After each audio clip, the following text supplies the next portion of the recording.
Hi, this is Ed with Ed's Effects, coming to you with just a interesting little thing I discovered while working on an old 1970s Triangle Big Muff,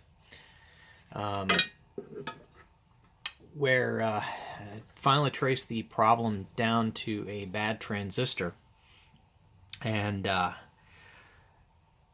what I found was that when you applied some heat to the base pin, it would start working again, and then as soon as it cooled off, it would stop working. Not exactly sure what's causing that, but obviously, like I said, the transistor needs to be replaced. So what I'm trying to do right now is to find out what the value of that particular transistor is, so I can match as close to this for whatever I use as a replacement. And also thought it'd be a great opportunity to sort of show you this happening as well. So I'm just going to carefully apply some heat, and it'll take just a little bit.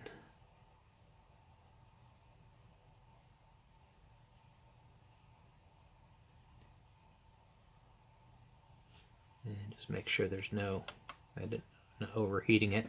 And there we go.